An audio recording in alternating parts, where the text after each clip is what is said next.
Welcome to Your College Bound Kid, a podcast for parents, college counselors, students, and anyone who wants a weekly deep dive into the world of college admissions. My name is Dave. I'm a parent of a daughter in college, and we live in Chicago, Illinois. I'm Lisa, and I'm a clinical psychologist and college counselor. I have a daughter in college, a daughter in high school, and a son in middle school. After 30 years in Chicago, we recently moved to North Carolina. My name is Mark. I'm a college coach in Atlanta and the parent of two daughters. Karis, a graduate of Davidson College, and she is the founder of the Spanish tutoring company, SpanishHelpToday.com. And Joy has a bachelor's degree from the University of Georgia and a master's degree from North Carolina State University. She works in private practice in Raleigh as a mental health therapist. And I'm so blessed to be able to work alongside both my beautiful daughters at School Match for You, a college counseling firm that I founded in 2010. This week in the news, recruiting to campuses far, far away. Demographic shifts and funding woes have led a diverse and growing array of colleges to hire recruiters who live and work hundreds of miles from campus. Is it worth it? Fascinating article by Liam Knox from Inside Higher Ed. Friends, and our question from a listener is a lady that wants to know, does her daughter need to take 4 years of a foreign language to be competitive at highly selective schools? And our interview is our final part of our interview on cybersecurity with Dan and Mary LaChance and careers and opportunities in cybersecurity. And our spotlight is the final part, Illinois Tech, and that'll be Lisa and Linda, Illinois Institute of Technology right in Chicago. Hey, Dave, man, what's going on in the world of real estate, man? Because it's like with all these high interest rates for houses, like, does that make it a boom for real estate or not? I mean, for on the rental side. Well, from the rental, it's great because no one's buying, no one's selling. We have the fewest amount of inventory on the market and the fewest transactions for the last 40 years. Essentially, people are locked in. During the pandemic, interest rates went down almost to zero. People locked in these ridiculous 2 to 3% loans. And when the inflation spike hit, and all of a sudden the interest rates went up to 5.5% prime, that means 8% on the retail side. People didn't want to sell because if they sold, they'll be trading in an ultra cheap mortgage for a truly expensive one. Combined with the fact that with no inventory, housing prices continue to go up. And Mark, we have real estate in a complete deep freeze from a selling perspective, which means that it's pretty good from a rental perspective because no one's going nowhere. I'll tell you, you better thank God in God's favor. Because, our regular longtime listeners know Dave and I used to sometimes talk stocks. And then Dave decided, I'm cashing in all these stocks and I'm buying more multifamily properties. And he got out just before the market tanked. And he got in real estate just before it just boomed. And that was like a brilliant move, dude. I just got lucky, my friend. But you helped me. I remember when the pandemic hit and remember tech stocks spiked up. We all went all in with our chips. And then literally the month before all the highs hit, I just cashed in those chips and bought a couple more buildings. So, it almost makes me as smart as all those really smart dudes on Bigger Pockets. But whenever you want to be humbled, just tune into Bigger Pockets. Yeah. All these 30-year-olds, and they really made money. Dave's tells me about these 30-year-olds or even 20-year-olds that are making like crazy bank in real estate. So keeps them humble. But listen, we got a good article to get to today. But before we do, admissions tip. So I'm going to, share a little personal story here. The admissions tip is don't settle for a real estate tour. And I'll tell you what a real estate tour is in a humbling way. So my first year when I moved into, I'm not counting when I did college admissions in the early 90s in Texas. I'm talking about my first year of boarding school admissions in 2002. I was over the tour guide program. And so I had 90 tour guides. I was responsible for recruitment, training, and everything like that. And then, this always happens. By the way, if you're at a company, when they bring in the consultants to do an overview, be careful. So they brought in the consultants to examine everything in the office. Say, hey, let's go on a tour. I was naive. Yeah, go on a tour. So it turns out the person that gave them the tour gave them a real estate tour. Any idea what a real estate tour is, Dave? You see how I'm keeping on the real estate theme today? Real estate, maybe saying how much all the campus buildings cost, or how much it costs to buy a house here? No, it's very close. It's, well, you know what? I'll tell you what. I toured University of North Carolina, Asheville, on my big birthday. By the way, I came clean with our audience, Dave, and I admit it. Then they caught up to you with the big 6-0. Went through all of the consternation with that. But now I'm accepting that older means wiser. And as the listener says, 60 is the new 40. But on my 60th birthday. Well, let me just interject. I know a certain presidential candidate would just love to be considered 60, buddy. So we're spring chickens. It's just a matter of comparison. But there you go. There you go. There you go. So for my 60th birthday, what do? Well, I'm a junkie. I love this stuff. I go to the University of North Carolina, Asheville on my birthday. So I toured there on my birthday with my daughter just because I wouldn't have done it, but she loves coming with me on these tours. Joy. And we got a real estate tour. So what's a real estate tour? A real estate tour is when the person primarily tells you what each building is. But what people are really interested in is more deeper analysis and insights into a place. Like, right, why did you come here? And what are the hot topics on campus right now? And what kind of student do you think would do well? I mean, that's what people really want to hear. Sure, they want to hear about programs and they want to hear about special unique features, but they really don't want to hear that much background on each individual building. They really don't. So anyway, back to my story. So these consultants who are doing an assessment of our admission office, their feedback to my boss was, we got a real estate tour. And guess what? I got a pink slip from that job.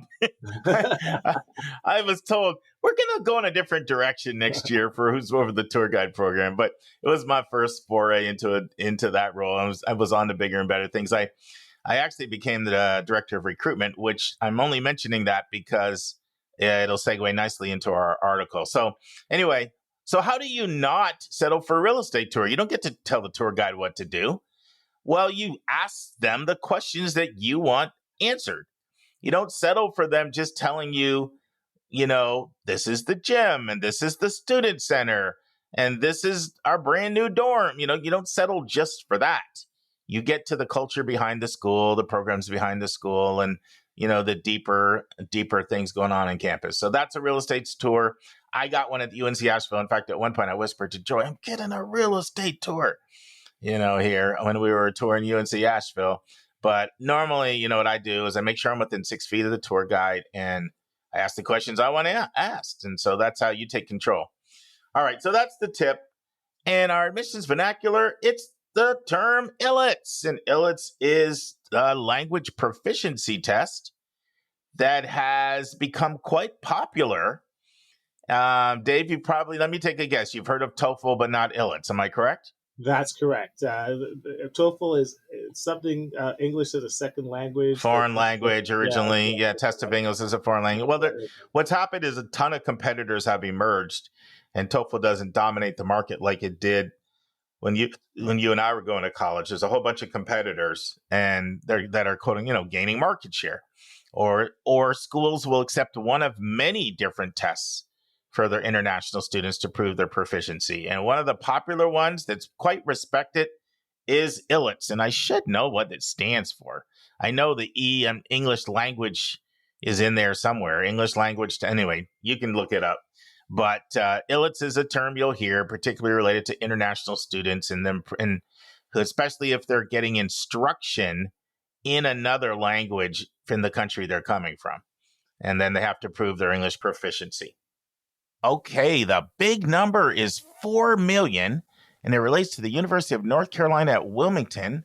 But you're going to have to listen to our In the News conversation with Dave to find out what the 4 million refers to. All I'm telling you now is it's University of North Carolina at Wilmington. Listen to Dave break it down to find out what that means. And now it's time for Hot Topics in the News.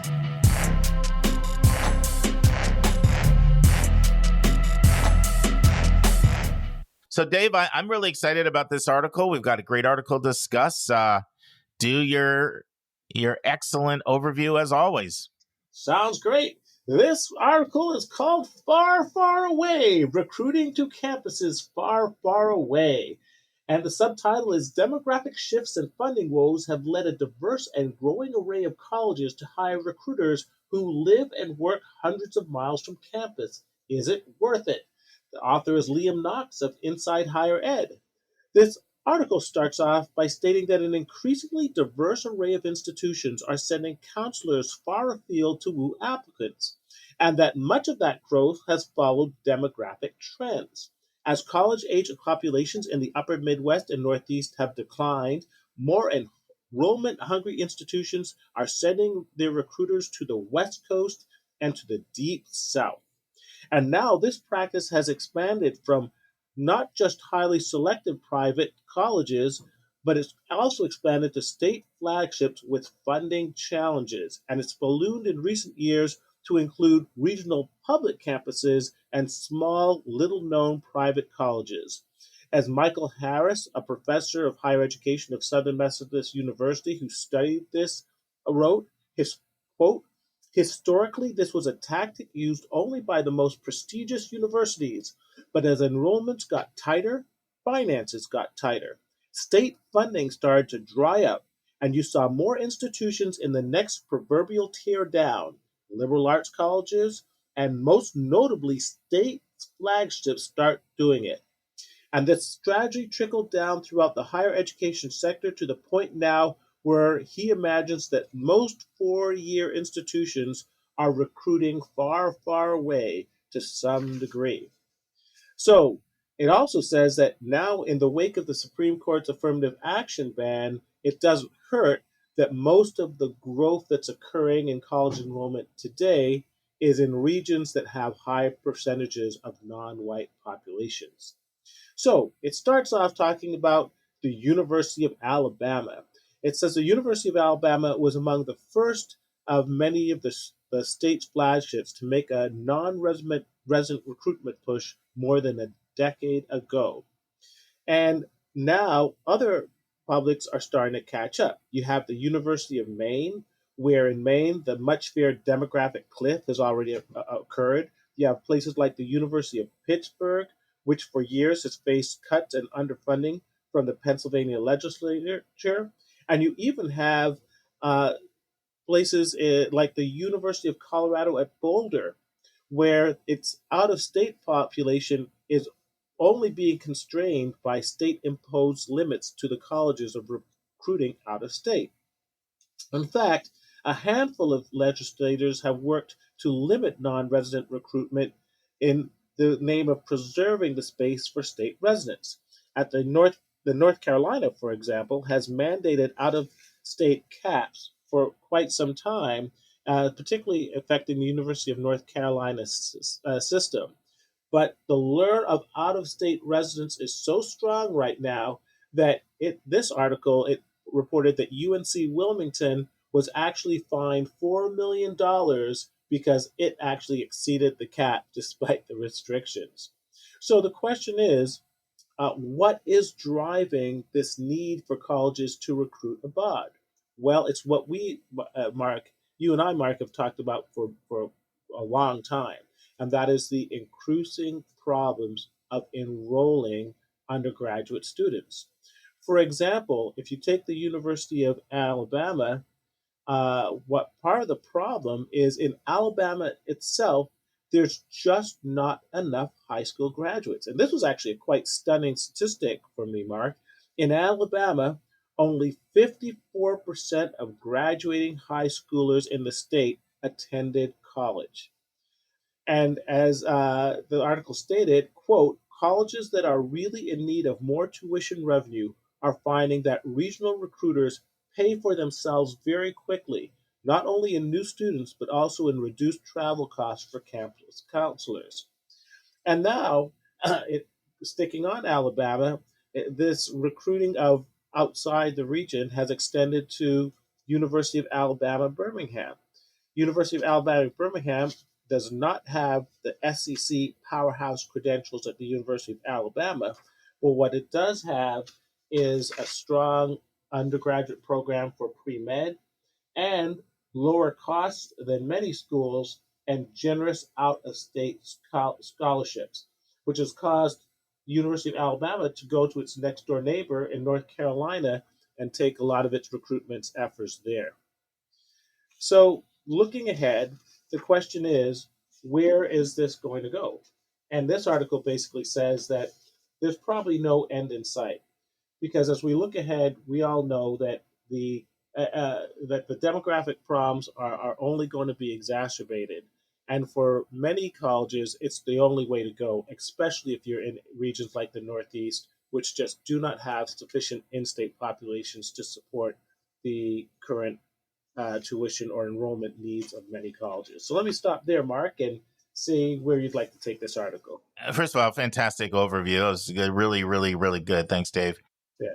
There's so much that could fit under this rubric that's happening out there because it's just more competitive than it's ever been.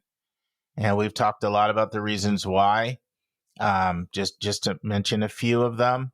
One of the bigger ones, honestly, is this attack on college that's happening right now.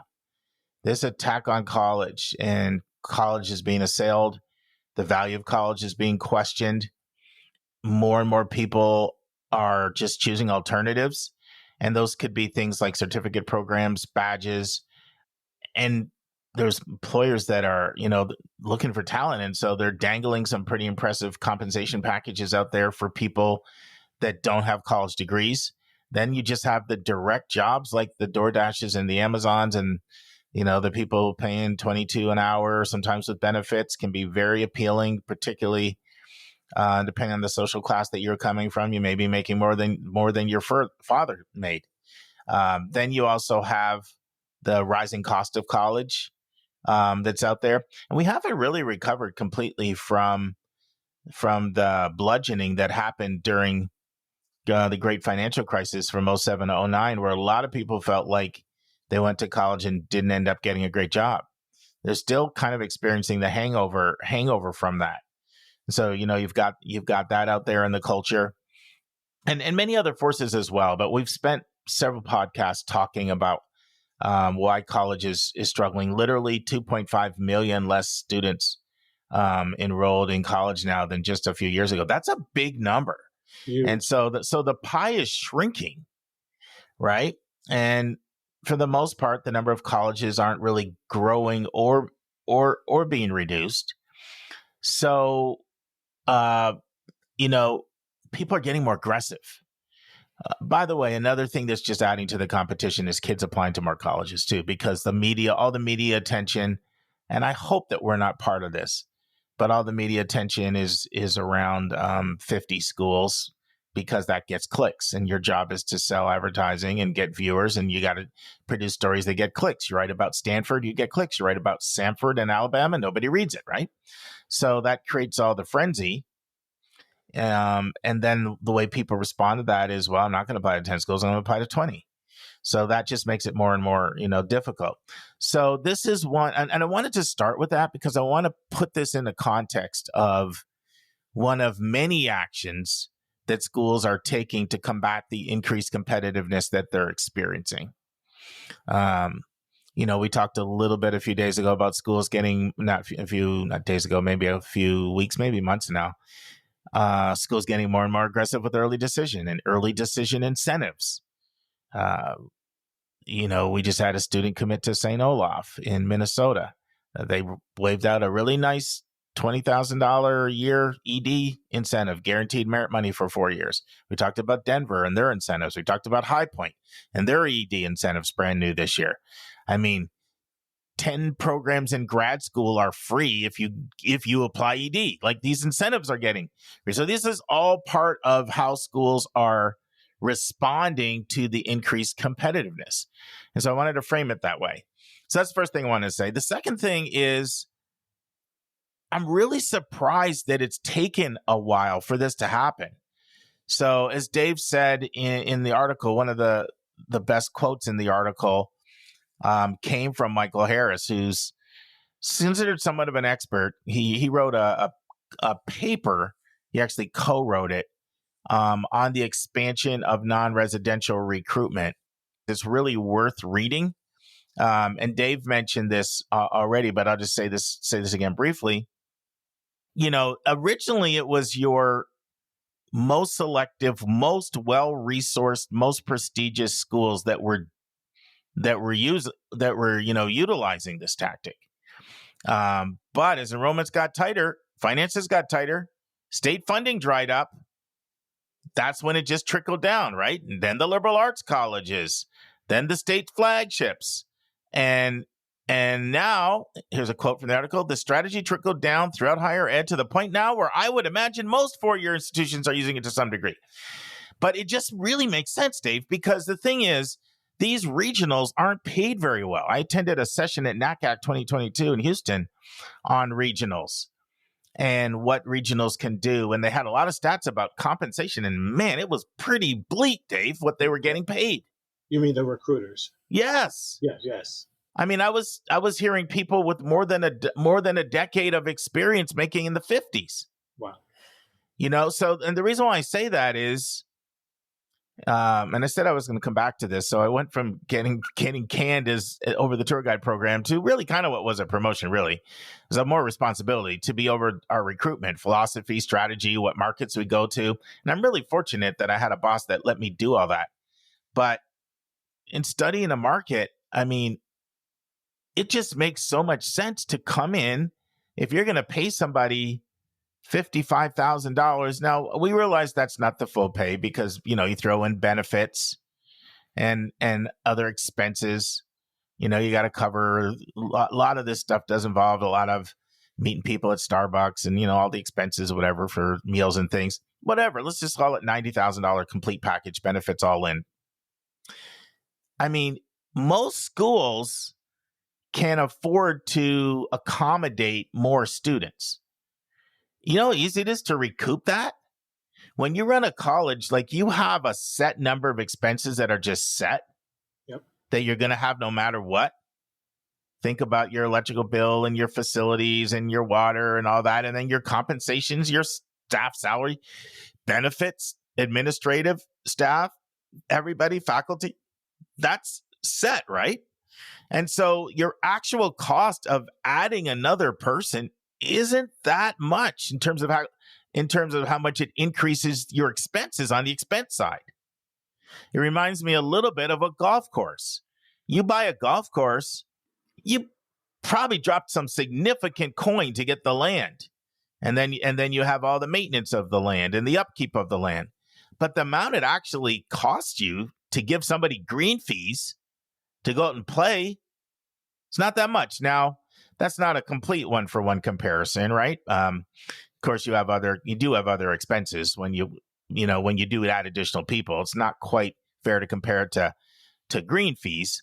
But the point is, it's pretty easy to justify putting a regional in a market when you run the numbers. Of course, I can't give you a number because it depends on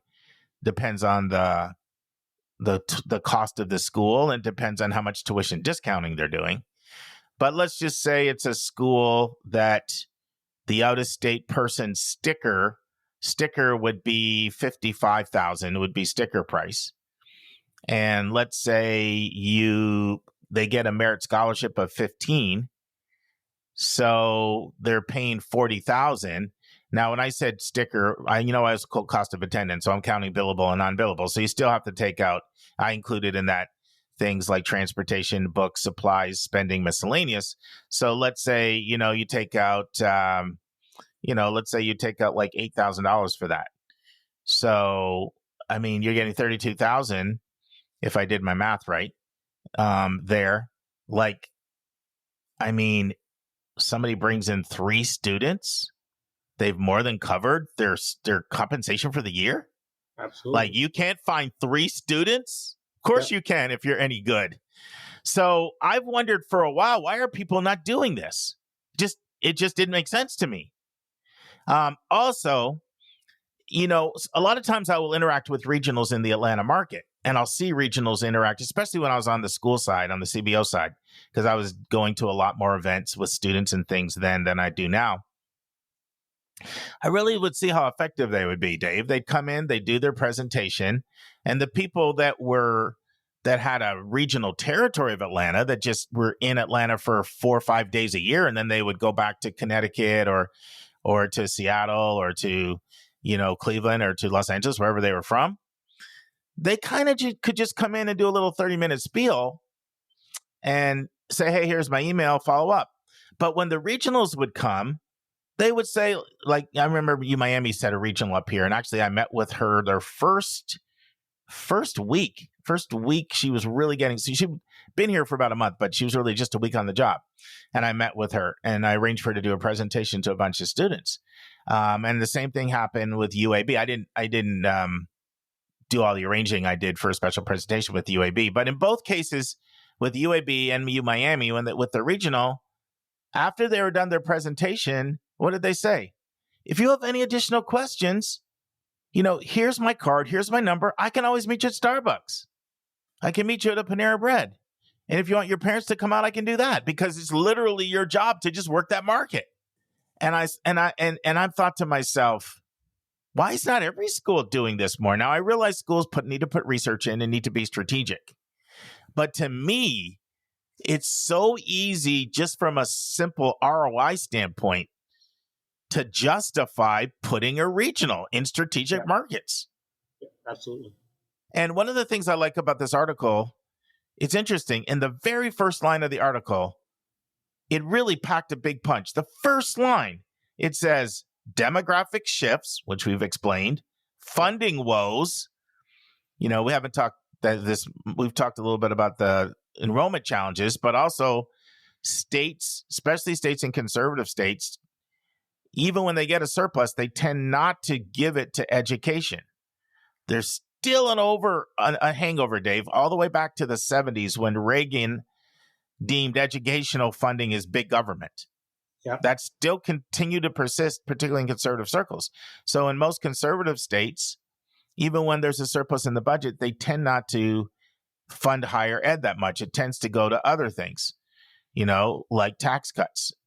So funding woes have led a diverse, and it's diverse in all ways, amongst the selectivity tiers, amongst type of school, geographic, everything, and growing array of colleges. So all of that. So my first thought is, this is completely understandable, and I'm surprised it's taken, well, I shouldn't say it's taken so long. It's not like regionals just came here. They've been around for a while, but they're really growing in spades. They refer to Marist College in Poughkeepsie. This is the first time they've ever placed somebody in Dallas. And the article interviews her. Her name is Alama. She became the first recruiter in Dallas. And here's a quote from her. The number of recruiters in the region has doubled since she started her career path. And interest from local families has surged.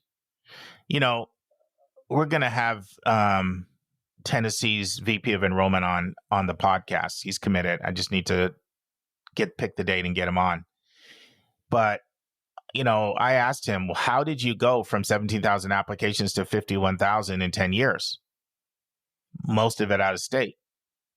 So he gave me this really detailed answer. It had like 6 different things. And that's when I said, can you come on the podcast and share that? I think that'll be interesting.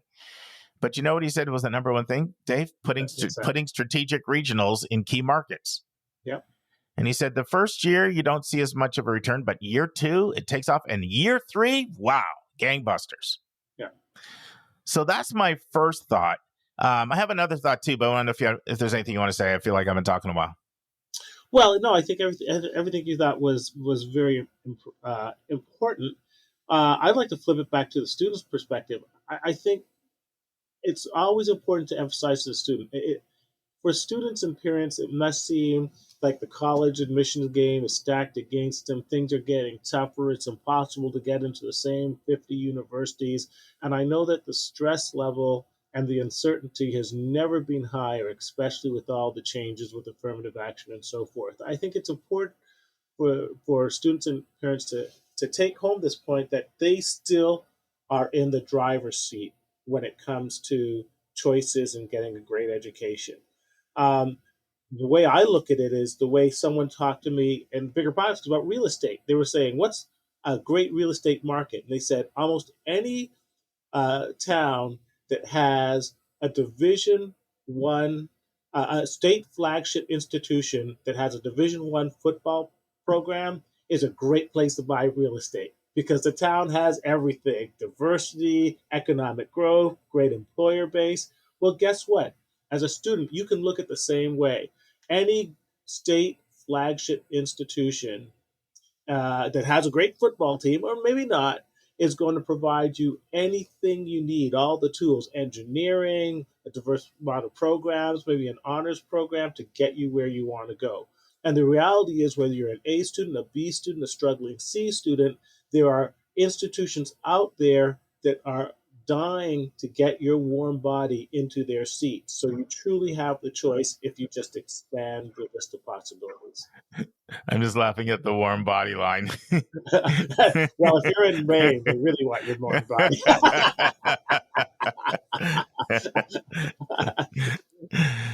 So, well said. The other thought that I had, and I'm putting my director of recruiter cap on, and this is how I would have approached it back then, and this is how I would approach it now.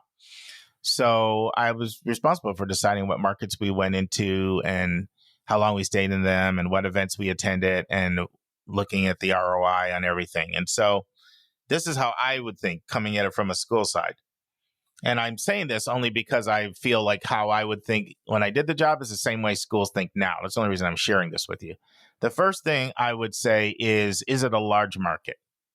A large market just allows me to meet a lot more people, allows me to do a lot more programs. By the way, one thing I didn't share here, one of the things the regionals do that really get good bang for your buck is you go around, you build relationships with all the high school counselors, and then you say, would you like me to do an essay workshop for your students?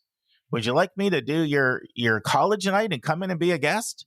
Would you like me to be on the panel? And, counselors are always looking for people like that. So that's what you do. You're doing panels in the evening and webinars and most of the time presentations at schools. And then, of course, you work all the fairs. You're doing all the fairs. You can make all the fairs. And then you're doing the one-on-one follow-up. You might even do interviews, depending on your school.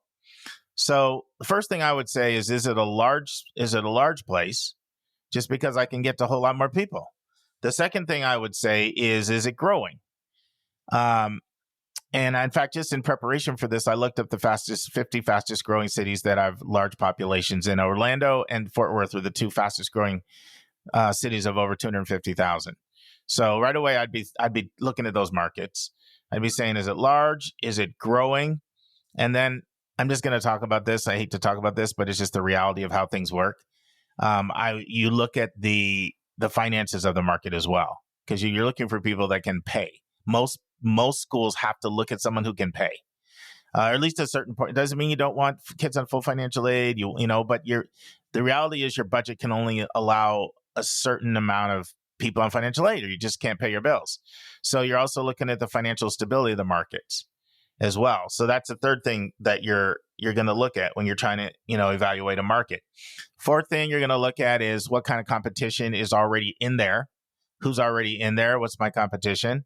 Then you're going to look at what competition do I have or what's the mindset toward leaving the state? Like, how hard is it to extract and pull people out of the state? Some places are harder to pull people out of for various reasons. It could be hard to pull people out of because, for example, Georgia and Florida are pretty tough. And I've had a number of colleges tell me that because of the Hope Scholarship and Bright Futures, which make college almost free to public schools. It's certainly the tuition is free pretty much for anybody at a Georgia school with a 3.0. Don't pay any tuition. And, so it's really tough to convince people to come pay $70 when they could pay $16 or $18. You can still do it, but it does require that you're in neighborhoods there where people are willing to make that, willing to pay more. So the socioeconomics of the area, what's the competition, in the area, and the mindset a little bit toward leaving. So This is one of the problems because this is at least exacerbates our class differences in education. But I'm just going to be honest. It is, you get more bang for your buck when you travel into more affluent neighborhoods, because not only can people pay, but what happens is they're educated, and a lot of times they have traveled. Maybe they've gone away from school, and they're just more open to leaving. Like because of their travels, they take their family on trips. The parents have attended schools other places. It just creates a much more of an openness and a receptivity toward leaving versus, yeah, we're fourth or fifth generation. We all have lived here in the same block. Like, that's a really tough family to dislodge. So those are the kinds of things that I would be looking for. And those are the same things that they look for now. And what that means, practically speaking, Dave, is you can take any city that has that criteria: decent size, targeting the more affluent areas, especially if it's growing, and people are going to be in there like crazy. And sometimes it's places surprising. Irvine is fastly growing. There's going to be, people going in there. And then the other thing, when I say the local competition, you go into a place like Irvine and wow, there's such a problem, people getting into the UCs. So that's what I mean by local competition. Like, people are struggling to get into their own state schools. Fast growing population, some money. Let's send a regional in there to work it. You're going to see them in Dallas. You're going to see them in Fort Worth. You're going to see them in McKinley and Chandler and Atlanta. The other thing that you do is you also look at where you don't have somebody. So I happened to talk to the boss of the person at Miami about the regional that came to Atlanta. And he told me, they strategically looked at, where do we not have as many people as we think that we should have? And he said, we feel we should have more students from Atlanta and more students from Chicago. So they added Chicago and Atlanta to the regionals. Thoughts, Dave? I think that all makes a lot of sense. And you did mention something I was going to mention too, that it does skew, unfortunately, to the higher socioeconomic levels, but that would make sense because at the end of the day, you are talking about getting paying students. You are talking about solving a huge deficit for finances. I ran a little numbers, and when you said that 2.5 million students less were applying to college, well, if you divide that by enrolling, yeah. So you divide that by 5,000 colleges approximately, and then that breaks down to about 500 students per college, and you multiply that by $2,500 tuition, and you got $12.5 million. So spread over to every college. Right now, every college is facing like a $12.5 million deficit as compared to like 10 years ago, and it's only getting worse. So this completely makes sense. And if I was Maine and I had a population that was projected to continue to decline for the next 50 years, I would be parking my recruiters outside of Dallas, Texas, and Los Angeles as well. So. Yeah, and the numbers are even higher than that because there's not 5,000 colleges unless you count unaccredited colleges and two-year schools. Yeah. So you got to slap that number in at least in half, and it's really less than that in terms of the ones that people will go to. But your point is well taken. Yeah. So I'd like to close, though, by coming back to where you were taking it, Dave, which is from a student standpoint. Yeah. And what I want to say from a student standpoint is that a regional is every bit same as any other, as an admission officer that has a regional territory, but they're commuting from their state to come into your location for like a week. Most of the time, I mean, every school is a little different, but most of the time they're reading files from their territory as well. Most of the time they will be respected if they give feedback. Like, this school, we need to take more kids from this school. Trust me, I'm so impressed with this school, the caliber of the kids. When I go by and do presentation, that will reverberate into the office. This is a full-fledged admission officer. And some of them work the market for a while. I mean, one of the first interviews I had on this podcast was Carol from George Washington. So she was like the third or fourth interview. Do you know, Dave, she's been a regional in Atlanta for GW since 1999. She's still doing it. So she's going in her 25th year as a regional here. So, I mean, obviously most people aren't going to have that type of tenure and stature. But the point is, this is a full-fledged admission officer, and you should take advantage of that. You should take advantage of it. And a lot of times when I say take advantage of it, when I talk to students, the first thing they think of is, what can I do to impress? And I understand that. Like, if you tell me I'm trying to get a job and I'm going for a job interview, I'm going to think what I need to do to get the job interview, right? That's where my mind's going to go. But I try to challenge students to think primarily, what do you need to know about this school to help you understand if you want to even pursue it? That should be your primary goal. And in the course of doing that, you'll probably do things that will impress. So take advantage of their knowledge. And trust me, when they say, hey, I'm available if you want to meet at a Starbucks, or even if you meet somebody at a fair and you like them, you know, one of the things I've seen students do, Dave, is recruit the admission officers to come visit our school.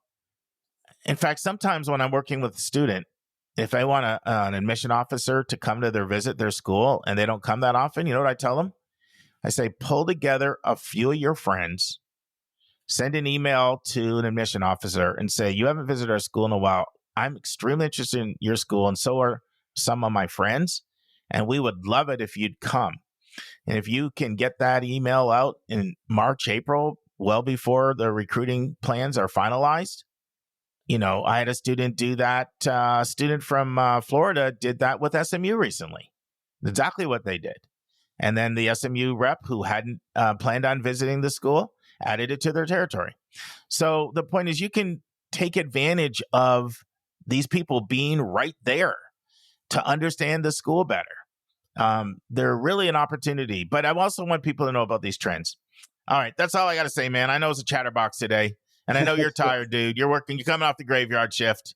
Dave's recording from the hospital because his internet doesn't work at his house. So he has an ancient home. That's right. All right. By the way, do you have any plans to fix that, or are you just going to go through the rest of your life with bad internet? Well, you know, it's actually a major problem. It's because we've actually talked to AT&T, and we've already got the maximum service they can get. It's a complicated story, but we'd probably have to get that special high frequency internet service brought in by special cable. You're talking about thousands. So at this point in time, I think we're going to continue to broadcast from my hospital. We do get internet, but it's not sufficient to support broadcasting anymore. Podcasting. So it's a weird. I have no idea. Yeah. All right. Well, thanks a bunch, Dave, for all your help. Really appreciate it, as always. And go get some rest, man. Will do. Till next week. All right. Thanks, my friend. And now it's time for a question from one of our listeners.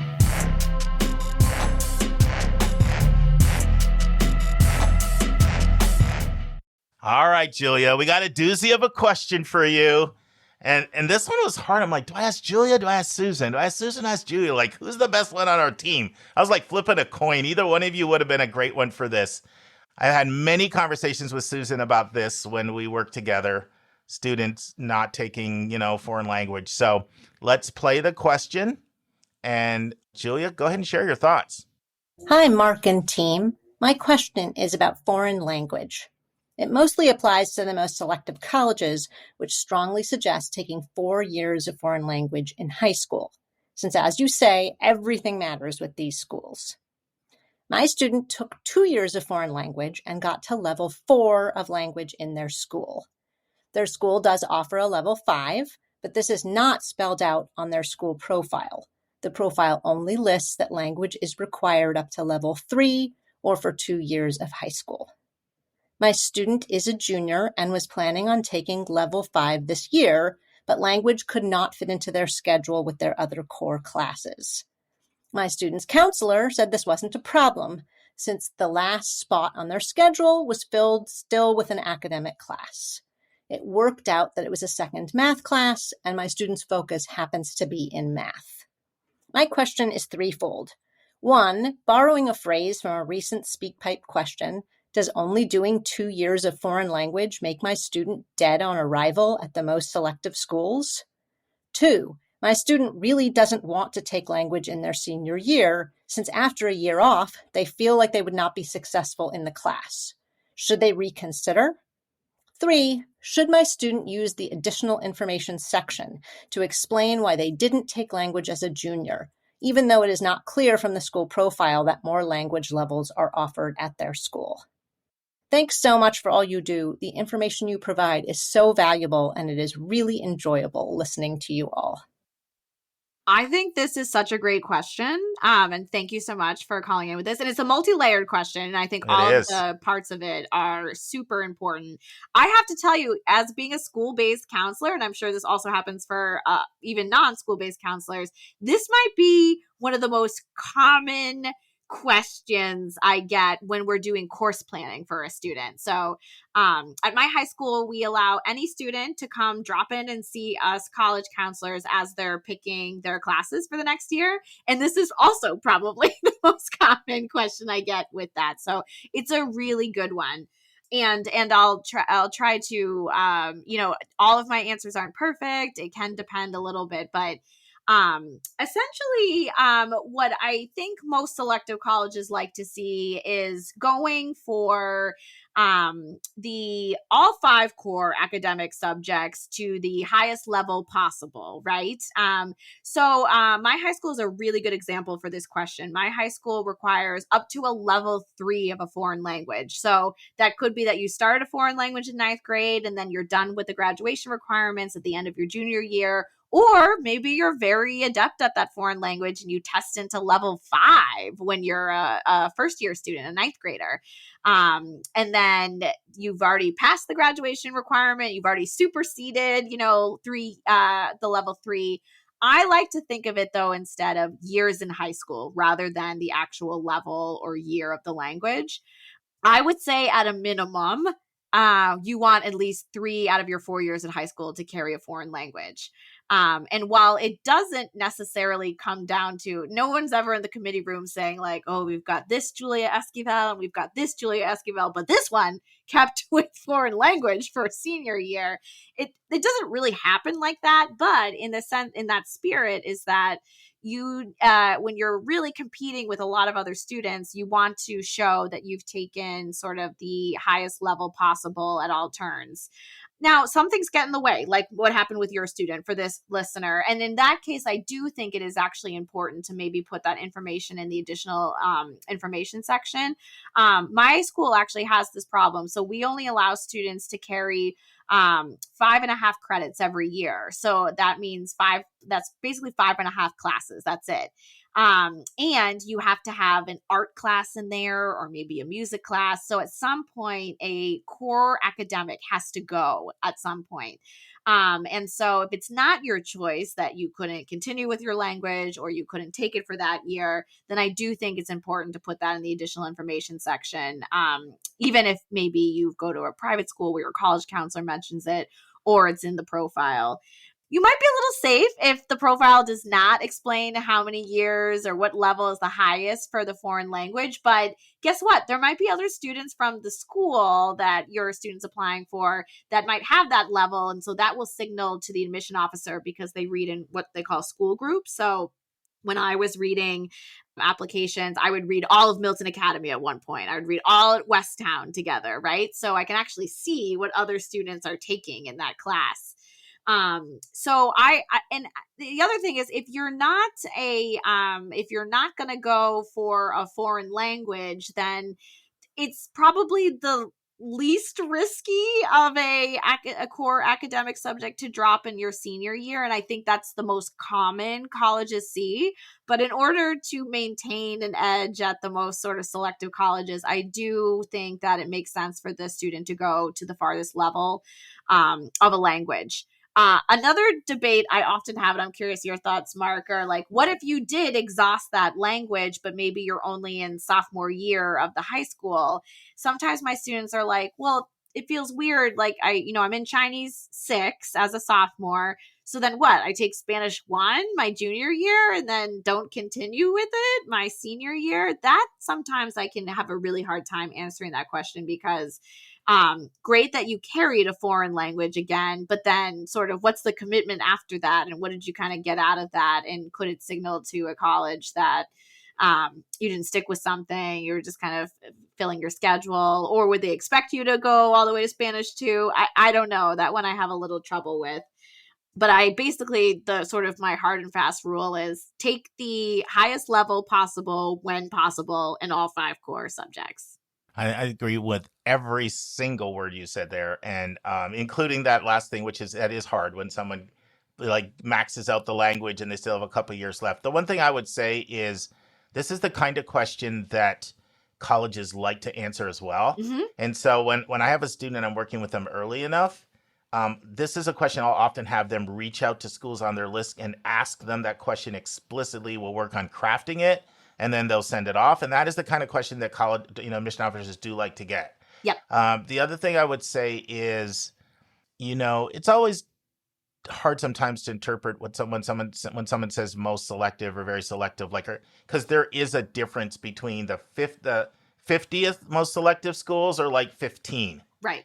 Because I've seen schools like in the 50th most selective school, I've seen them take kids with 2 foreign languages without an athletic commitment. Like I've seen that happen before. Yep. But I can't think of that really happening like with outside of like a really unique hook. Like sometimes we have the hooks that really carry the weight, especially like big donors, right? Where we see some crazy stuff. But when you start talking about like, I call them the 1%ers, 2 years of foreign language is tough. And also, I think Julia's point, I agree with as well. Like, I like to think of it more. I think of it more of years in high school because you do get kids that, well, I took like Spanish 1 and Spanish 2 in 7th and 8th. So I already got my 2 out. So why do I need to take it in high school? Right. Because I already got, like, they're thinking like the 2 equates to 2 years of high school. Right. I'm really uncomfortable with that. I think that schools, from what I've seen, they do differentiate between 3 and 2. That happens a lot. There's a big difference between 3 and 2. Totally agree. Now, not for math and English, they're going to want 4. And some of it does depend a little bit on like what your area of interest is, right? Yes. So like if somebody is really looking at going into math, hardcore into math, like the listener here, and they took 3 foreign languages and then they took a 5th math, and that's in their area of interest. Like I've seen a lot of support for that. I think it feels like there's a little bit more openness to this than there once was. I totally agree. And I think especially like the listener, if you're thoughtful about what you replace that missing foreign language year with, that it actually could sort of serve to equalize or maybe enhance potentially your, if you've you decide not to take a foreign language your senior year because you're going to double up on AP Calc and AP Stats, that actually might be more appealing of a curricular choice to a lot of selective or minorly selective colleges. I think the old thinking, and I was my thinking originally, like at the most selective schools, you need to have 4 years math, 4 years English, 4 years foreign language, social studies, and science. But, a lot of times I have seen at the most selective when you have 3, once again, especially for foreign language, maybe for history or social studies, if somebody's really going to do 5 years of science.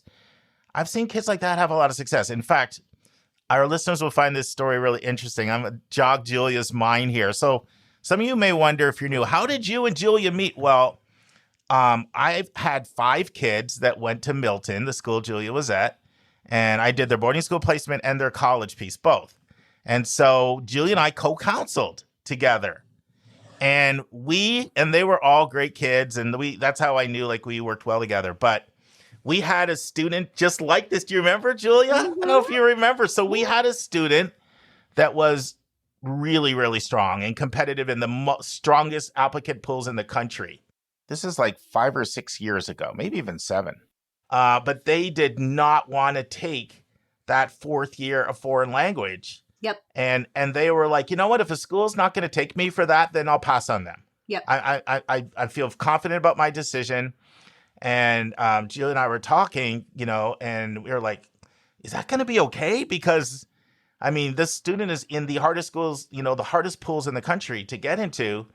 And Julia, you may remember this. You reached out and talked to the reps at those places Wow. You don't remember this? No, I do like You know who I'm talking though. about, though, don't you? Yeah, yes. Yeah, we know which student of the 5 I'm talking about. You reached out and you talked to those schools, and they told you that they were going to be okay for this student, and this student cleaned up. Hey. Yeah, all right. yeah. So that was a case of somebody, but if it would have been 2, not 3, that would have been a different conversation. Totally. and all of your students, Mark, including the student we're talking about, just so strong and had, if you looked at their senior year curriculum, it was loaded up on advanced science electives and like superseded the curriculum. So, but fascinating. I don't remember calling everything. You don't remember? Yeah, you talked to them and you're like, good news, Mark, they're okay with it. And then they did. They crushed it. So the thing is, it does happen, but 3 is different than 2. Totally. And I think, Julia, the point that you were making is really important, the one you said before, in terms of it doesn't usually in committee come down to this one thing. There's so many factors that schools are considering. So when you have so many other super compelling factors, that also does play a role. If you were someone really on the fence, things like that could maybe knock you. I hate to say one thing knocks you off, but it would not redound to your favor. Right. But when you have other really compelling things and schools want you, exceptions are made even to policies. Now, one thing I wish schools would do, I wish that they would be more explicit. Some are quite explicit on their website in terms of what they expect from a curriculum standpoint, but some of them are not. And even worse than that, because it happens more, is what happened in the listener's question. What schools require to graduate from is so completely different from what highly selective schools expect. Right. It is very common for schools to say things like 2 years of foreign language, sometimes even 2 years of a science. Right. And so this is where I really, really feel bad for families and students. You looked at what was required, you thought you execute it, and now you find out it's not enough. Right. And so I do think, okay, so let's go back and look explicitly at her questions and try to answer them directly, because she did have 3 very explicit questions. So 1, does only doing 2 years of foreign language dead on arrival at selective schools? My answer to that would be depend on how selective it is. Dead on arrival feels like strong language, but I would say I haven't seen kids without more than 2 do well at the most selective. I think we agree on that, Julia. Totally. Yeah. All right. Next question. All right. She feels like she will not be successful after having a year off. Should she reconsider? How would you answer that? That also is really tough for me too. Almost like what we talked about earlier about if you finish the course of the language, you pick up a new one to fill in those years in high school. I think I err on the side of at least have 3 years in there, even if there was a break, because that's the least risky option there, and then include in the additional information sort of why you maybe needed to take that break. Yeah, I encounter situations like this fairly often. Not always like this. Sometimes I have students who are really interested in selective schools, and they have really good grades and really good academic profile, but maybe they're not that great at math, and they don't want to take calculus because they're not that good at math. They don't think it'll be that enjoyable. And so we kind of have to have this conversation. And depending on the school, then I have to tell them well, how badly do you want it? I'm not going to say it's going to happen, but I haven't seen a lot of success at these schools without calculus. I just haven't. Right. And so sometimes you have to eat your broccoli. Yep. Like if you really want to comply to some of those schools. I've also seen great success when somebody gets a tutor, if you can afford a tutor. And sometimes, there's ways of getting good tutors without having to pay a lot. There really are. So I realize the year off may feel crippling, and I'm not telling the student they need to do it, but I am saying that I want to be realistic if we're talking about very selective, I really think 2 years is going to be a problem. And so that's a decision that they're going to have to make. Yep. Like anything, you're going to have to ask yourself, how is this going to gel with all the other aspects of your life? Like, are you going to just be completely miserable? Is it going to impact your mental health? Because maybe the answer is that you don't apply to the most selective, or you take a shot, but you know full well it's really unlikely, but I'll just throw this one shot out there. But I just think if you want to keep some of those options open, I just wouldn't be comfortable with not taking any more foreign language for families that I work with. Would you agree with that, Julia? Absolutely, yeah. And actually, since the pandemic, a lot of my students, when they were kind of bored at home behind a screen, actually, there's so many free resources out there about just kind of keeping up with your language. And then a lot of high schools, if they're unable to it's sort of their fault that you can't continue, there might be a dual enrollment option for you. There might be a summer program that they recommend that would allow you to kind of keep fresh with the language so that when you rejoined, you could be successful in that class. Let's have one more tidbit of advice. What would you recommend go in the additional information section? I think when there is I'm going to use my colleague Terry James Solomon's wording. When life gets in the way of the transcript, you might want to put it in the additional information section.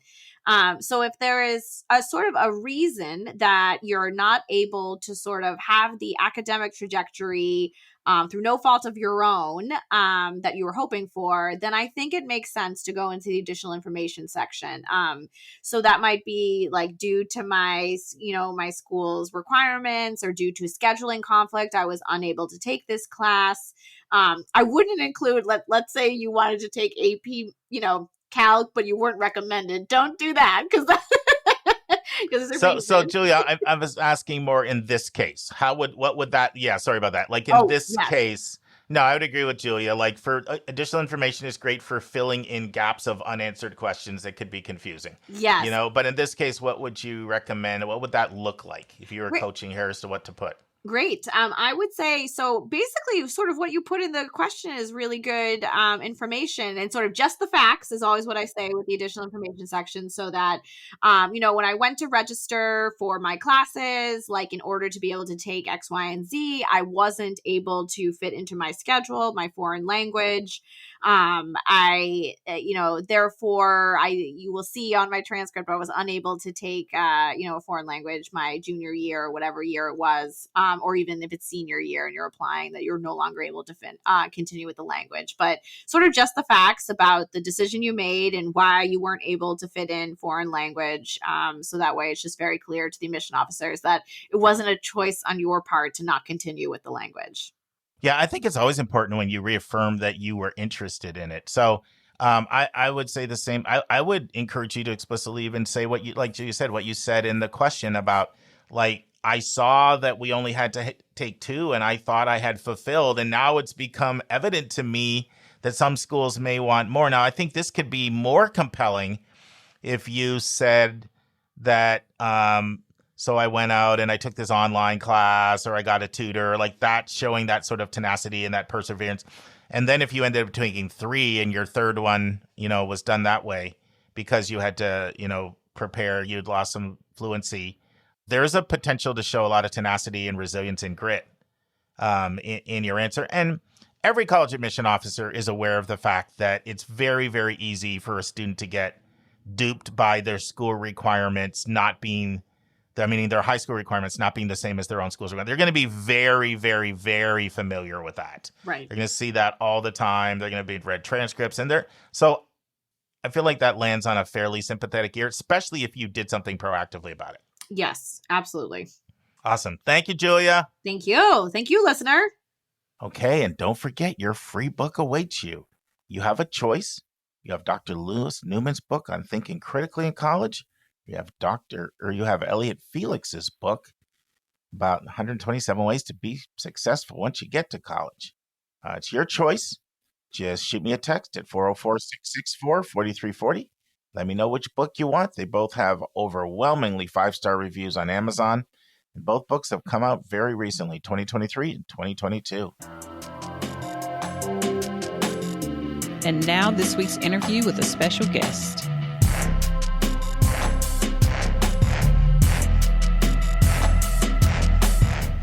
Friends, in the final part of our interview with Dan and Mary LaChance, as they're discussing careers in cybersecurity, Dan talks about other schools with great undergraduate cybersecurity degrees. Mary debunks the notion that you need to go to an uber selective school to be in demand for cybersecurity jobs, and she mentions an area where it may even be an advantage to not go to the most selective schools when it comes to picking a college if you're interested in cybersecurity. And that also applies to some other areas as well. Dan mentioned some other college majors other than cybersecurity that can lead to cybersecurity jobs. Mary shares advice on how a student can know if cybersecurity is for them. Dan and Mary talk about their favorite podcasts for those interested in cybersecurity. Dan and Mary talk about the skill set you're going to need in order to excel in a career in cyber. Dan talks about the courses that are required for the degree. Mary talks about ethics in cybersecurity. Mary talks about what she looks for when she hires people in data security. Dan talks about another very important skills he feels graduates really need to be successful in the cybersecurity field. Mary shares what to look for when looking for a college that is strong in cybersecurity. Mary talks about the importance of cybersecurity clubs. And finally, Mary and Dan talk about cybersecurity competitions. Listen and enjoy. Let's go back to something you said earlier, which is very few schools have cybersecurity as a major. Can you mention the other schools that have cybersecurity as a major? So as a undergraduate major. Yes, that's what I meant to say. Sorry. A bachelor's degree, because so a lot of schools do have a master's in it. So the typical track for a lot of students at those schools is bachelor's in computer science and then master's in cybersecurity.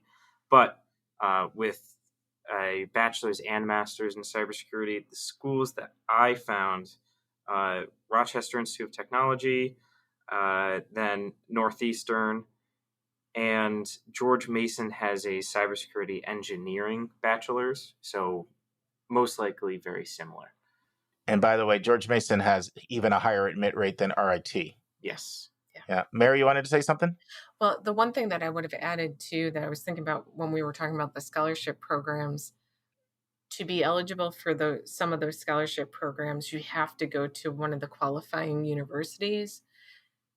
Only one Ivy League is on that list, and that's Dartmouth. And MIT is not on the list. So, like, again, when people are looking at and thinking that you have to go to these uber selective universities, it's not true. And you might actually be shutting the door on some of the opportunities that exist out there for scholarships by going to some of those schools because they don't have the undergraduate majors for it and so on.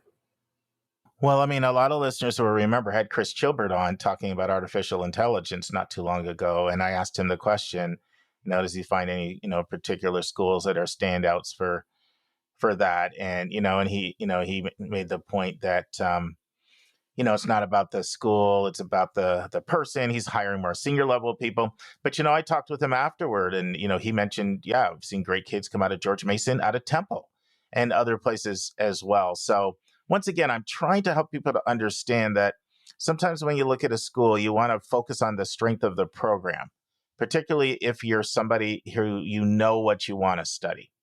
There certainly are a lot of people that end up going to cybersecurity that don't get cybersecurity undergraduate degrees. Do you have any thoughts on like computer security, computer engineering, info systems, comp sci as a background for a cybersecurity career? Do you think they're all kind of equal, or do you have any thoughts? And this question's for either one of you. So because it is a newer career path, you can go into other things, I'd say right now. But I think you really want to look at what kind of classes are you going to take.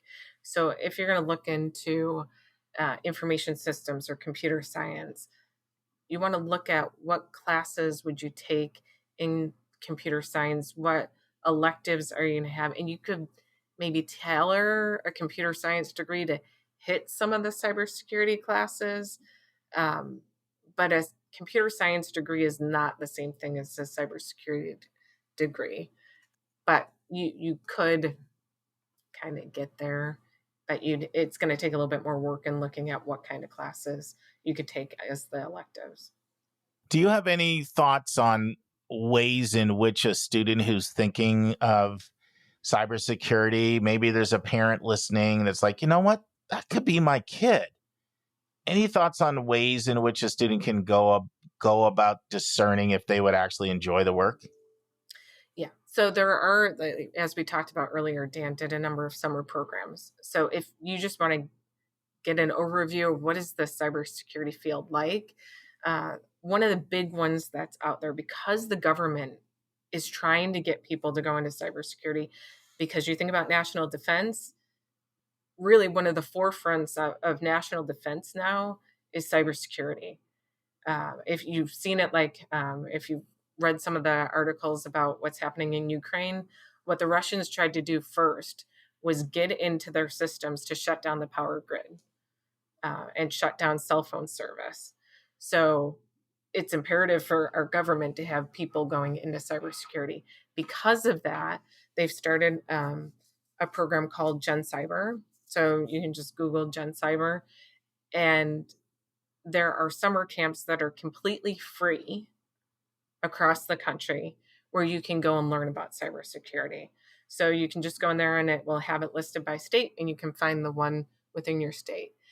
There's also Cyber Patriot, which Dan talked about from from the program within his high school. So there's a competition part of Cyber Patriot that you can do as a club within your high school, but they also have summer programs as well. They are not allowed to charge more than the materials cost if you're going to host one of those. So it's a very reasonably priced summer program. It probably will either be free or maybe $100 for a week to go to that one. And then we talked about the University of Maryland has a great summer program for cybersecurity. Unfortunately, this summer they are not hosting it, but it will be back in 2025. And then there's internship programs with the Department of Homeland Security that people can look into once you know a little bit about cybersecurity. Not surprisingly, there's a podcast out there for everything. You all taught me about some cybersecurity podcasts. I'm sure that's a good opportunity. I can't be a podcast host and not promote podcasts. So why don't you talk to our listeners about some of the cybersecurity podcasts? That also could be a place to learn something. And I know that I think there are at least a few that you've mentioned, and anything you want to say. I don't know if they're the same or they're different. What could you say about that? So the main one that I listen to is Darknet Diaries, and it's put on by a guy named Jack Resider, and he does a really nice job with getting these cybersecurity topics to be presentable in like a story-like fashion to anybody. And if the topics that he's talking about interest you, it's a great way of just getting immersed into the vocabulary and learning a lot about what cybersecurity has to offer. So that's one of the things that I started with, along with the summer programs. But that's how I started getting interested in it. Yeah, he has people on who are both experts within the field, and then people who were hackers and got caught. So a very wide range of people that go on to that one. The other podcast that I listen to is called Click Here.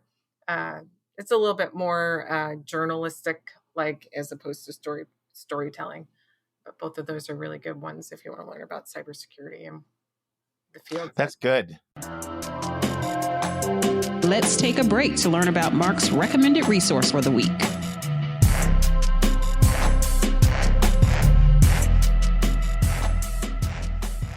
Friends, the recommended resource for episode 395 is one I have used a lot.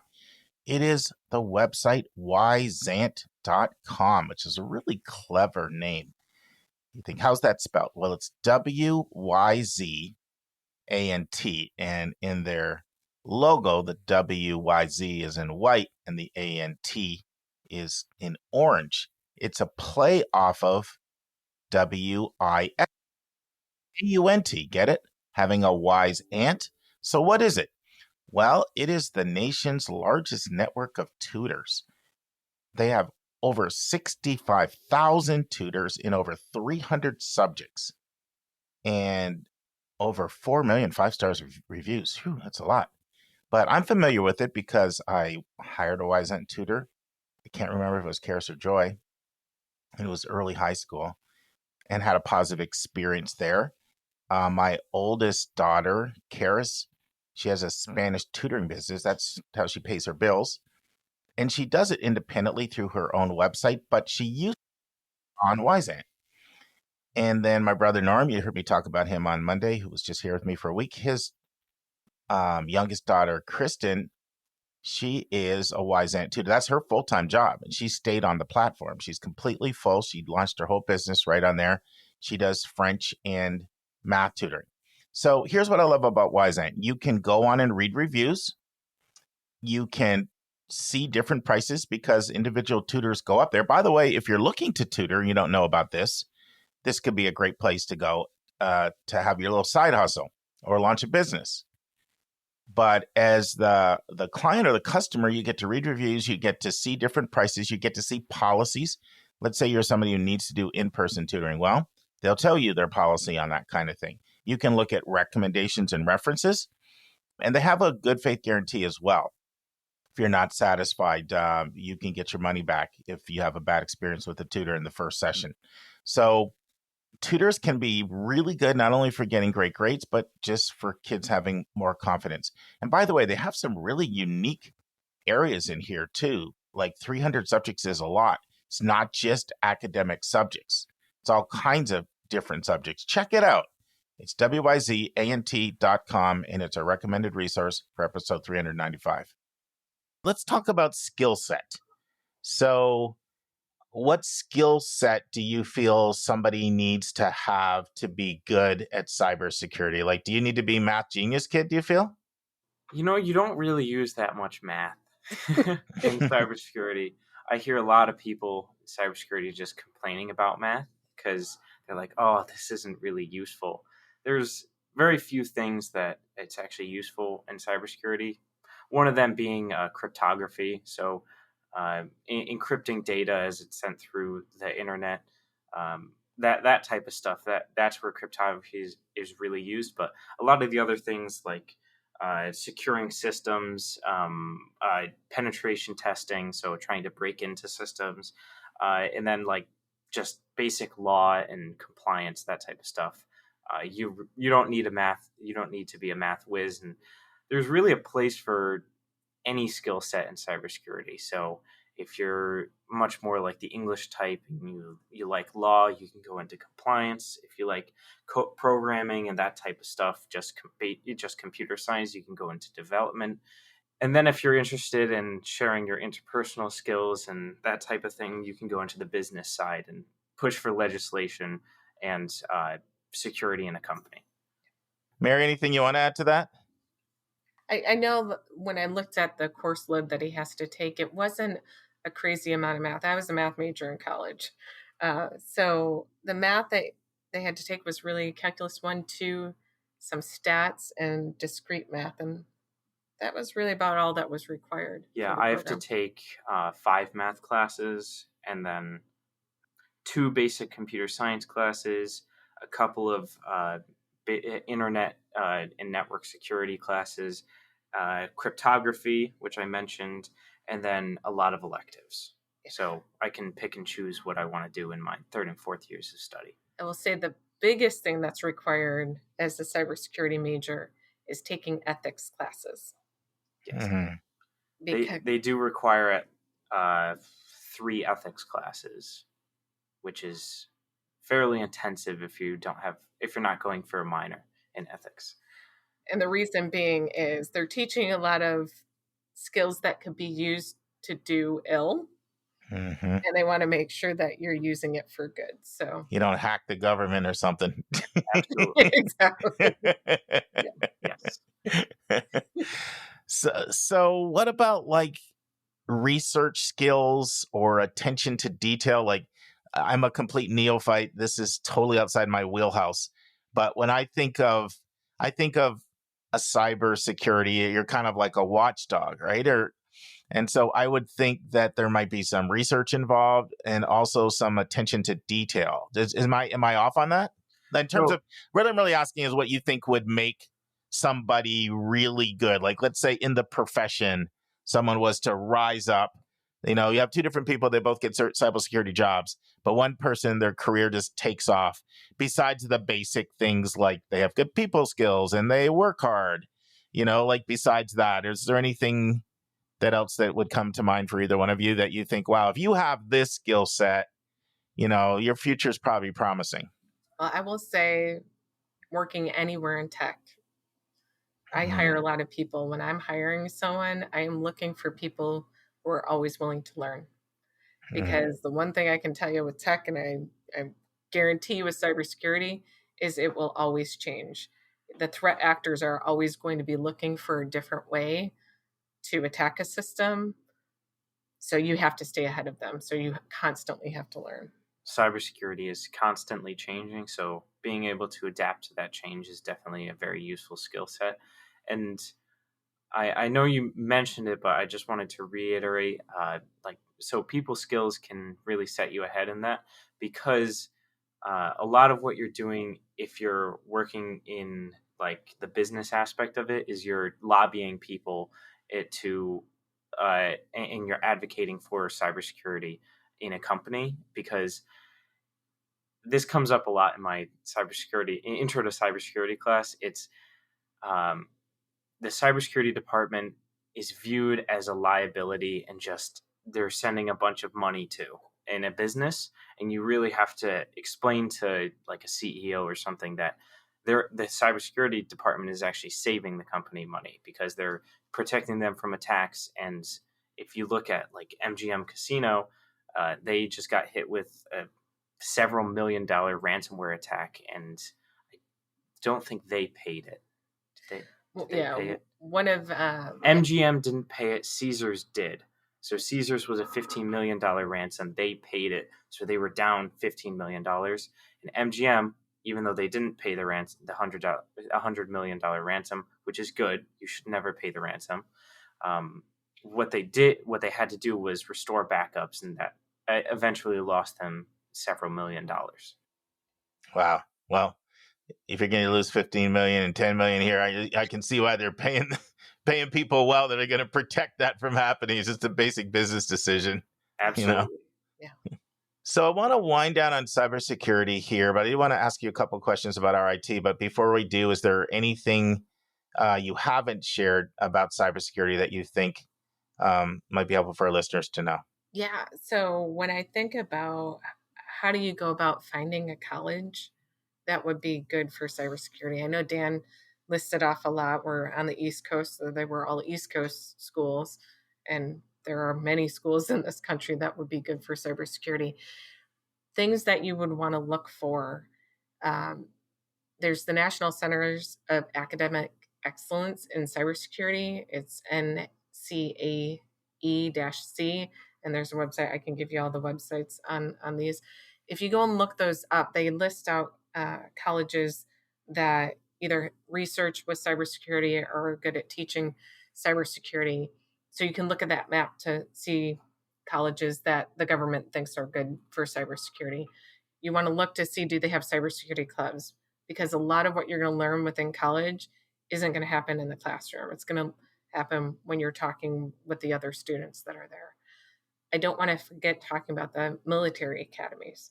They're excellent for cybersecurity. You could go to a military, have it paid for, and have a position in cyber command coming out of it. One of our friends from our robotics team, that he ended up going to West Point, and now he's working in cybersecurity for the military.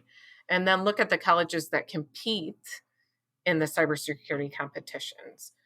So there are several that are out. There's the National Collegiate Cyber Defense Competition. There's the Collegiate Penetration Testing Competition. There's Cybersecurity Awareness Week. You can look at RIT. They host, what's the name of it, Dan? A ISTS. So I'm not 100% sure what the entire acronym is, but it is ISTS, and about 15 colleges go, and you have colleges like Harvard typically goes. RIT is obviously there, University of Buffalo, University of Central Florida. So a lot of the schools that I put on the list that I was talking about earlier come from that, and they're typically the schools that do well. So there's a reason I did not put Harvard on that list, because Harvard typically does not do well. Thank you. Thank you. This has been a tremendous education in cybersecurity. Friends, this concludes the final part of Dan and Mary LaChance and their interview about opportunities and careers in cybersecurity. But there's good news. They're back next week, as we'll be talking about understanding Rochester Institute of Technology. And now it's time for our college spotlight of the week.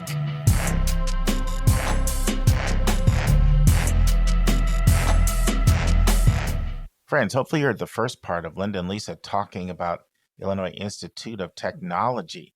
We'll now resume with the final segment.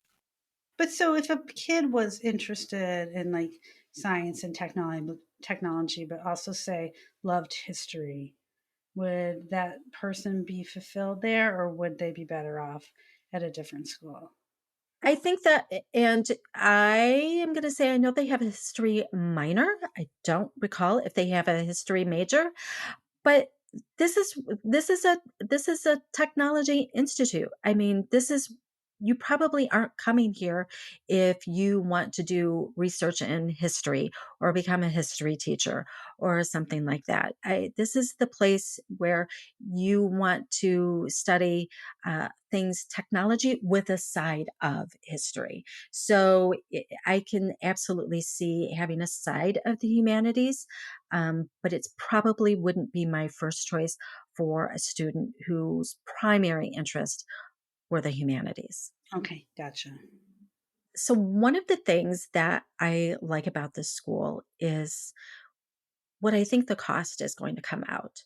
So cost of attendance runs about $68,000 with fees. Tuition is around $49,000, room and board about $16,000. It is ranked the number one school in the state for financial aid. 98% of students get a scholarship, and those range from about $10,000 up to full tuition. And those other 2% are typically exchange students from other schools who are just there for a semester or two. That scholarship, those merit scholarships are not dependent on application plans. So you don't have to apply ED or early action to get those. It is not a CSS profile school, and it is not a needs met school. Everyone is automatically reviewed for those scholarship. There's no additional application. Tuition does increase each year, and they anticipate 2 to 3%. The merit scholarship also covers that 5th year for the B-Arch program. You get your merit award information when you get your decision, and then the full financial aid package typically comes out in March. Fingers are crossed that that's the same this year, depending on what happens with the We may FAFSA. never find out. I know, right? It's going to be a surprise for us all. Yeah. Who knows? Who knows? Anyway, scholarships. They have a lot of scholarships, and some of these, like the held scholarship, all domestic students are considered. This covers 15 to 30,000 each year and can renew annually. The Cameras scholarship is again full tuition. It does require an additional application. For that Cameras scholarship, it's full tuition, and they have about 65 of those a year. Chicago high schools, the Chicago Difference Scholarship is for local high school students, and they cover all tuition and fees after financial aid, and about 100 students are getting that. So almost 200 students each year are receiving full tuition scholarships, and that's about a third of the class. Yeah, I was going to say that's not a small percentage. No, this is a relatively new initiative. They are really working hard to make the school accessible. They also have the Crown Scholarship. This is for architecture students only, full tuition. This does require a portfolio and an interview. Leadership Academy is available for domestic and international students. Again, full tuition scholarship. there are some extra steps for this: resume, letters of recommendation. They have an esports scholarship. So it's $5,000 that will stack with your merit scholarship. Requires an interview, but you do not have to be on the esports team. So that tells you that they do have an esports team. But even if you don't want to be on that, you could still qualify for that scholarship. So if you play, I don't know any of the games, World of Warcraft, is that? I don't know. I don't know. You might be eligible. They have robotics scholarships for FIRST and VEX robotics. So even if you participated for one semester or one season in high school, you could be eligible for that. And again, stackable with the other merit scholarships. They have transfer scholarship, which can go up to full tuition, and there is a separate application. And most of their transfer students are coming from community colleges, local community colleges. Another way that they make this affordable is with AP credit.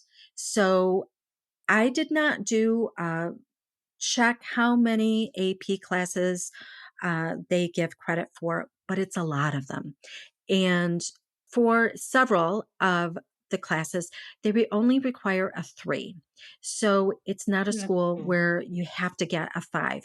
For instance, Calc BC, Lit, European history, human geography, micro and macro econ, you only need a 3. And they also give credit for AP research and AP capstone. You only need a 4 for each of those. And as you know, it's rare to find a school that will give you credit for those classes, which I think are great choices for high school students to take. And you can actually get credit. To apply, there's no application fee, so it doesn't cost you anything to apply. And Lisa, if you take a look at the Common App, they actually ask for your t-shirt size in the Common App. So they really are doing everything to make you feel welcome. So students, if you don't think you want an IIT t-shirt, you can always put in your mom or dad's size, because, we'll always take that. So swag coming your way. They do consider demonstrated interest, but it is not the most important thing. That may change as the school becomes more popular. They are primarily looking at your transcript, looking at your GPA and the rigor of your classes. They have early decision, early action, and regular decision. ED, you apply by November 1. You should have an answer by December 1. And this also gives you priority residence hall placement. And when I was there in September, their estimation was that they take less than 30% of their students in ED. Early action, you apply by November 15th. And you find out by about January 3rd. You still get priority residence hall placement. And then RD is February 1 deadline, and you find out in March. Overall acceptance rate is about 63%, and they did not share the breakdown of ED or EA. They are test optional, and they claim they will be permanently. So they review applications holistically for those merit scholarships. If you decide to submit test scores, they have to be official. They do not accept self-reported test scores, which seems kind of odd to me, given all of the other things that they do to make it accessible. But they will superscore any official scores submitted. Overall averages for test scores for SAT, it's about a 1280, and for ACT, it's a 28. For STEM track programs, and that's the engineering, the comp sci, economics, chemistry, physics, that kind of thing, the scores are a little bit higher, and for everyone else, a little bit lower. They don't require interviews. They do have a couple of essays, the typical why us and why this major essay. You do have a chance to share any additional information that's not covered in the application. They require your official high school transcript. Letters of recommendation are optional, but students are encouraged to submit, and it could be a counselor rec, teacher, coach. They really are looking for quality versus quantity there. Um, Again, portfolio not required for architecture, but helpful. High school requirements, they are looking for 4 years of science, math, and English. For if you're looking at computer programs, pre-calc or calculus is good to have. They have no second language requirement. And also, if you've designed an app or a website or something like that, they encourage you to share that with them as well. I can hear your coworker in the background, Lisa. I know my dog has decided that he does not want to go to IIT. Your dog is crazy. Your dog is crazy. He would like it with all the wildlife around. Plenty of squirrels he to probably chase. wants just to go upstairs and not be barricaded down here with me. But Aw. we just don't know how he'll treat our clarinet instructor, and we cannot afford to upset our clarinet instructor. So the dog Heavens, stays with no. me. No. Let's see here. I do want to mention they have early acceptance and dual admission programs. So you can add a pre-law or pre-med once you're enrolled, but they also have programs for osteopathic, dentistry, pharmacy, or optometry programs for early acceptance there at the school.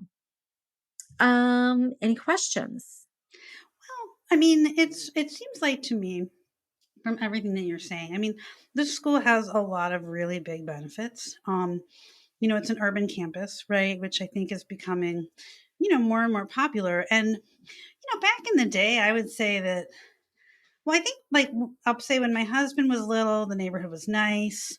Then when I went to get going to school there, the neighborhood was not so nice. But I think it's turning back around again, and it's nice. So, and you're not too far from downtown, but you've also close to Chinatown, close to Hyde Park, close to, a lot of really cool cultural neighborhoods.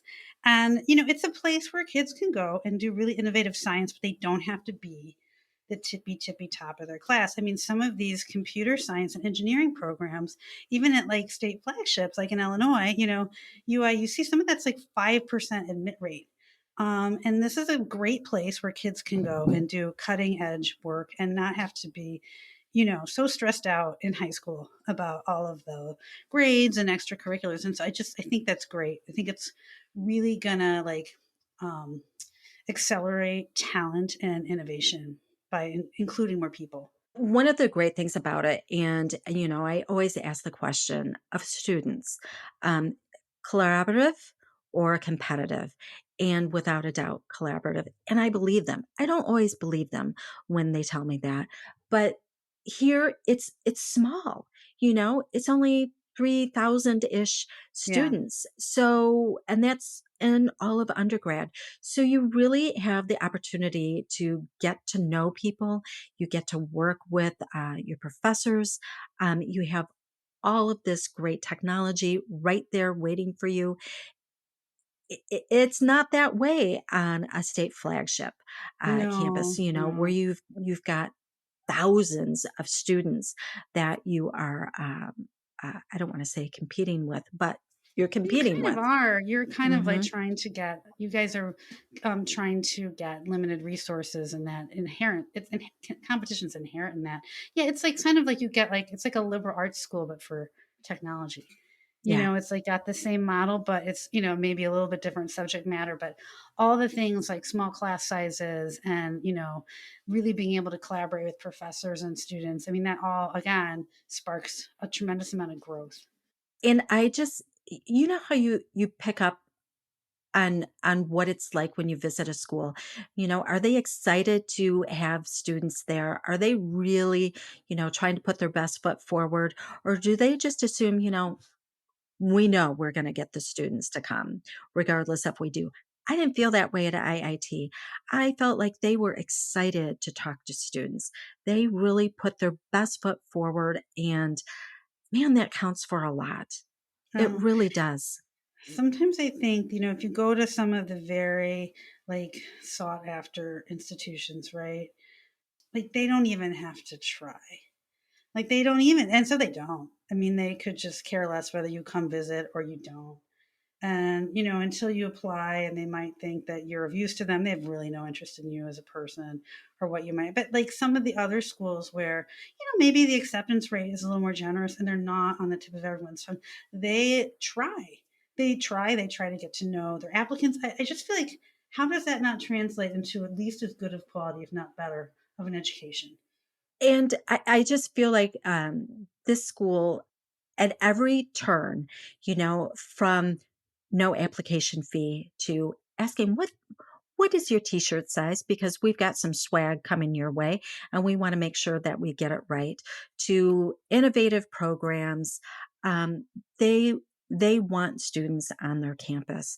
I think it's a terrific school. So what kind of student do I think it would be good for? Yes. Students looking for challenge. So this is not some blow off kind of school. It is challenging. Students who are looking to incorporate STEM or tech into their studies, because it's through everything. Any student who wants to be in a big city, like you said, it's a great location. You're right on the green line. You can get to downtown in minutes. If you are a student who's okay with spending Saturdays at the football stadium, Yeah, that's not that's going to not going to happen. happen. No, No. but I think the students who go here are okay with that. Yeah, they probably would find that an impediment to their learning.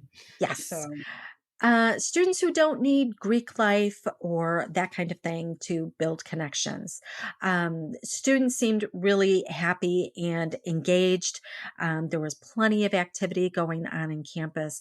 Now, granted, I was there on a Friday afternoon, not a Friday night, but if you're looking for big Greek life, this is not the place. Students who are interested in getting a jump start on their careers.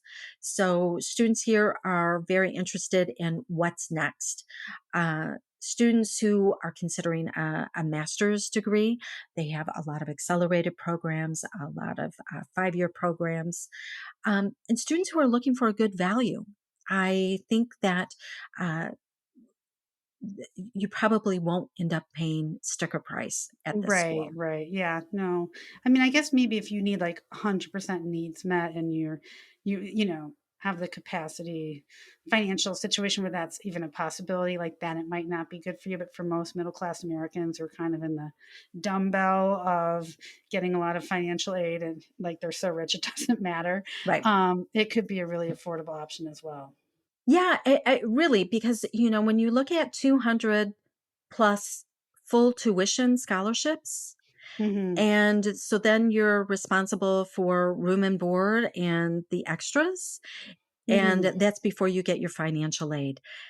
It can become really affordable. So it's definitely a school that a lot of students who are interested in those STEM programs could take a look at. And especially if you are an architecture student, this Oh should be yeah, on your yeah. list for Must sure. do. You have Yeah. to look at it. Yeah. And I'm telling you, if you're in Chicago and you like that kind of architecture, take a walk around campus. It Yeah, really no, it is is beautiful. it's a very striking campus. It really is different from a lot of other college campuses you're going to be on. Mhm. Now, okay, so it's going to be cold, kids, and the wind whips right through there. So if you're going to go to IIT, which we're totally you need a good coat. Okay, good coat, good boots, good mittens, good hat, because you're going to definitely need them. And you have to wear them, dear Yeah. students. It's so true. That's so often the missing step. How many times do I pick up like my kids at school and I see, it's like 32 degrees and there's a kid in like a t-shirt and shorts just hanging out seemingly comfortably, just. I have no idea. No. So you need all of the winter accessories. Yes. Yeah. And you probably will have to wear them all at some point. But yeah, maybe even at the same time. You know what I'm saying? Like I do. Yeah, it's gonna be a little chilly. So it's worth it. That's what the library's for. You know what I'm saying? And the Well, lab. I kind of wonder, because there are so many windows and floor to ceiling windows. And I know they were doing some work on Crown, and it's tough because it is a National Historic Landmark that they can't go in and, make a lot of changes. I don't know what it would be like sitting next to one of those windows in February. I don't know. But it's going to be beautiful, but you might have to wear your hat indoors or have or have like a little heated scarf. Maybe, you get like a little portable electric blanket and you plug it in and you got your laptop and you're doing your homework. This is like what happens when old ladies project themselves into college situations, isn't it? In a little cup of tea. And a cat sitting on your lap. Yeah. It's perfect, right? Wouldn't that be nice? That would be so nice. I would totally go back to school. I think for that. I just went into a zone that my daughter would call cringe. That was cringe. Sorry, folks. Well, at least your daughter would say that. I feel like mine would just say, I gotta go, and hang up. That's because she's stuck in the car with me. She doesn't have her license yet. I'm a necessary evil. So you're still in chauffeur mode. Got it. Yeah.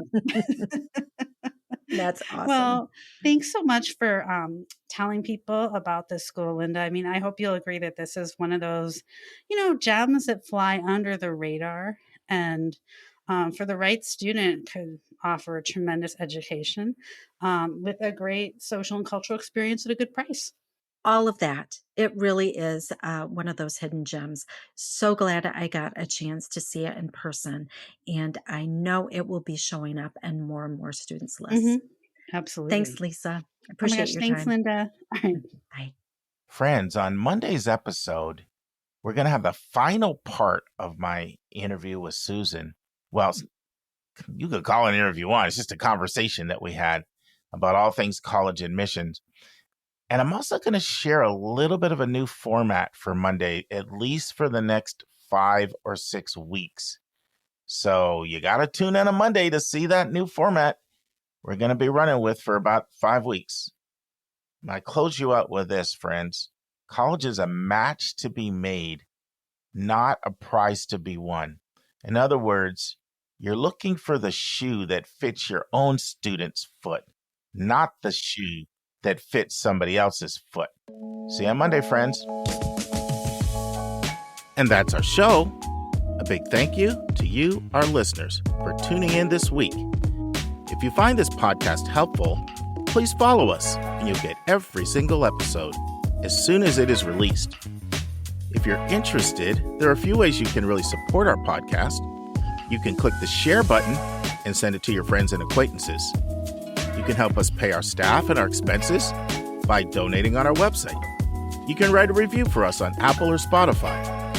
I'm the producer of the podcast, but we have a fantastic team of 15. Shout out to our co-host, Dr. Lisa Ruff, Dr. David Williams, Linda Depker, Susan Tree, Vince Garcia, and Julia Esquivel.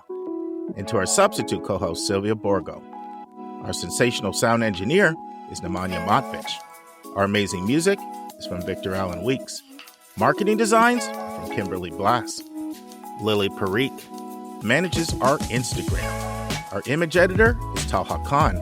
Joy Stucker does our website episode updates. And our webmaster is Stalianos Dimitriou. And if you want to have a coaching session with Lisa, Linda, or me, just text me at 404-664-4340. If you have a question you want us to answer, or if you have a recommended resource or article you think we should discuss, just send it to questions@yourcollegeboundkid.com.